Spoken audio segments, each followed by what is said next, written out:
Hey everybody, it's the Commodore from the Clan of the Grey Wolf, and you are watching the weekly Wringer installment number 5 for the third week of January 2011. So last week we had the question about Power Rangers and Teenage Mutant Ninja Turtles. Definitely going to wrap that one up before getting to this week's Wringer, which has the theme of emancipation built right in. So it's going to be an exciting question. I can't wait to see what you guys come up with. This week, again, fantastic response. Didn't know how the Power Rangers and Teenage Mutant Ninja Turtle question, because it was so simple. Number one, I had no idea if anybody was really going to care or have interest. Number two, I had no idea that there were going to be such strong feelings on either side. But I think compelling arguments were brought from both sides on this one. And again, you guys took this in many different directions. And I'm very happy with it, and I can't wait to talk about it. So let's get to it right now. First of all, there are many facets to the argument between Teenage Mutant Ninja Turtles and Power Rangers, which was the question from last week. Which do you prefer? That's all I asked. So let's talk about some of those facets. First of all, I never intended it to be who would win in a fight, right?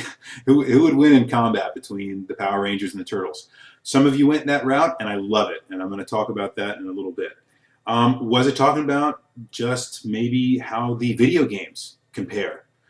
Because there were many video games for both, and how do those compare together? The other thing is the Power Rangers had so many different iterations. When we think of just the Mighty Morphin Power Rangers all the way to the Super Mega Giga Zordy Power Ranger-ish things, right? So there were about 20 different versions of the Power Rangers, and it's tough to pick just one and compare that to the Teenage Mutant Ninja Turtles, which were more or less monolithic.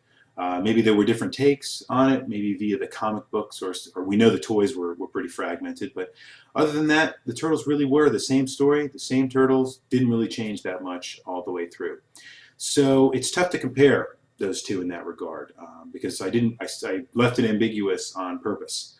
So there's that. But really, I think what I was trying to get at was really think of the franchise as a whole. And I think most of you really locked in on that as well, and we've got a lot of good comments. So let's talk about it. I really like that some of you had some really deep feelings for both sides. I was kind of surprised, to be honest, how many of you have really deep-seated feelings about the Power Rangers.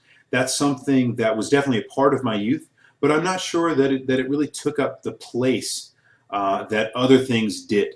And so it was really interesting for me to see maybe the different demographics we have on the site. Some of you are like me, that maybe it was something that was there, something you knew of, something you watched, but maybe it wasn't something that, I don't know, took up all of your Saturdays or something like that. But it's great to know that some of you did have that experience and you feel very strongly about those things. So rather than go through and repeat all of those, I want to give you some of my opinions about the same exact fragments of the argument that I brought up already. My opinion starts like this. First of all, combat. Who would win in a fight? I got to tell you, in this one I'm going to give the Power Rangers the nod, and here's why. Despite a very compelling argument by Tommy James about the Turtles taking down the Technodrome, which I think is 100% valid, and I would be on your side in the argument, at least to play devil's advocate. But if the Power Rangers are allowed to get the Ultra Giga Mega Godzilla Zords or whatever they have, and they are able to assemble, I just don't think the Turtles are going to be able to take them in a fight. It's pretty much just a squash fest from that point forward. That being said, if the Power Rangers aren't allowed to assemble their giant robots, the Turtles just slice and dice them to pieces, and I think if we're all going to be honest, we know that. So combat, maybe a little bit of a wash. Not 100% sure. I think it's a little bit of a wash, though. But I am going to give the nod to the Power Rangers on that. In terms of movies, I know the Turtles movies were really bad. I know they don't stand the test of time. I know that they were definitely a little bit of a different take just because of the question of it being live action versus animation in the TV series. But I gotta say, the Turtles movies just rock for me. I mean, I remember them being so incredibly cool.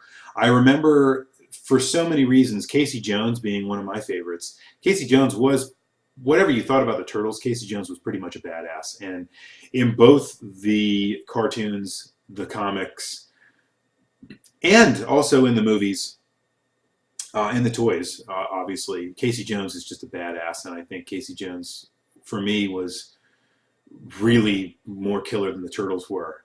But he's part of the franchise, and that's why I would probably give them the nod in terms of being more badass, and in terms of the movies, because in the movies, Casey Jones really was pretty much a badass as well. Yeah, I know Vanilla Ice making the cameo with Go Ninja Go. You know, I mean that's cool. The Ninja rap was pretty awesome. So I'm going to give the Turtles a nod. It's certainly in the movie department. In terms of video games, I don't even think the competition is close, guys. The Teenage Mutant Ninja Turtles had some tremendous video games versus some of the games that came from the Power Rangers that were just awful. I mean, they were just awful. I remember one Power Ranger game that was kind of a beat 'em up on the Super Nintendo, I believe, where you could play the White Ranger and you could call it. It was okay. I mean, that's the best I can say about it. Meanwhile, I burned so much money in just the Teenage Mutant Ninja Turtle arcade games that I can't even begin to tell you. We go as a group with friends to go and sit there and play that game all day long, burn all of our quarters in that, turn in those report cards. You got, you know, free quarters for A's, and we would just run through that machine. That was one of my favorite arcade games of all time, and I think it cannot be diminished in any way. It is one of the best. That being said, tons of great games for console. I remember the more Zelda-esque kind of games that, maybe Zelda 2-esque games that were on the regular NES, and on into things like Tournament Fighters, which was on the Super Nintendo, which was a hell of a lot of fun. I haven't spent a lot of time with the newest franchise for Teenage Mutant Ninja Turtles, and so I can't really speak to all that. I haven't even seen the newest movie, but I have to say I love the idea that they're still going strong and have been going for, God, almost 20 years now. But the Teenage Mutant Ninja Turtles definitely have a very special place in my heart. And the Power Rangers, I have to say, I was there. I was there on the very first day. I remember watching the very first airing of the very first episode. I remember it being so highly anticipated. I just parked myself in front of the TV. I was stoked. I was ready. Here it comes. This looks like an amazing series. And I just remember being a little underwhelmed. And I think that probably colored. I watched a lot of episodes. I watched a lot of the progeny of Mighty Morphin Power Rangers. The theme song really kicked ass. Can't argue with that. And I still think of the guitar solo being kind of Iron Maiden-esque. But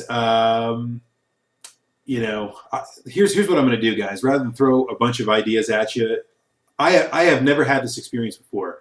I know I love to highlight some of the things that you guys say out there, but I want to say that there was a comment this week that so completely embodied my thoughts on this entire argument of the entire franchise that instead of just me throwing a lot of words at you and giving my opinion, I am actually going to, for the first time on The Wringer, I am going to read it to you verbatim because it so closely synchronizes with my thinking on this argument.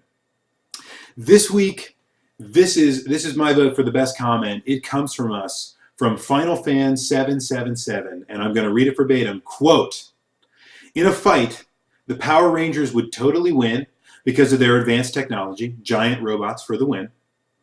But let it be known, this is all caps, the Teenage Mutant Ninja Turtles are cooler on every level and are better in every way, exclamation point, exclamation point, exclamation point, unquote. Done, guys. As far as I'm concerned, I am on board 100% with that. I don't even need to add anything to it. That is the perfect summation of the entire argument for me. Teenage Mutant Ninja Turtles win in almost every way. And, you know, feel free to disagree, but I'm sorry. Teenage Mutant Ninja Turtles rules. Anyway, so that wraps up the Wringer from last week. And now on to, you know, that was a little bit of an easier question. So this week I wanted to give you something that you maybe think a little deeper about. Those of you that read my blog before you came on board with the Wringer know that I like to ask a lot of very deep questions. So this week I want you to try to put on your thinking caps, maybe even your philosopher caps, depending on how you want to take the question. But this week, as we know, is Martin Luther King Jr. week. I'm celebrating Martin Luther King Jr. weekend right now. But the theme of emancipation is definitely on. So I'm trying to think of ways we could link that together. And this week we had just the news from the technology world to do that. On Tuesday, the big announcement came that the iPhone 4 has been emancipated from the AT&T network and is now going to be available on February 10th for the Verizon network. This has long been touted as something that was going to change the technology world, something that tech bloggers and geeks all over the world were really waiting for, really only in America though, because this is an American conversation. Sorry, our international guys, but maybe you can jump into this, but it really only pertains probably to Americans using the network. So, the weekly ringer for week number 5 is this. The iPhone has now come to the Verizon network. My question to you is, what's the big deal? Are you excited? Are you going to go out and buy another iPhone? Is this the changing of the guard? Is this the big announcement that's going to shake the technology world to its core? That I think a lot of people, quite rightly, have expected for a long time. Are any of you going to run out and buy an iPhone 4 now for Verizon by virtue of it simply being available on the network? Or do you think this is just another phone coming to just another network? I don't think this has to turn into an operating system argument, although I'm sure it probably will. But, and I'll definitely give my thoughts on that next week. But my question quite simply is, what's the big deal, guys? What do you think about the iPhone coming to Verizon? That is the weekly ringer for the 5th installment of the Ringer this week, the 3rd week of January 2011, Martin Luther King Jr. week. I am the Commodore from the clan of the Grey Wolf, and there is no reset button.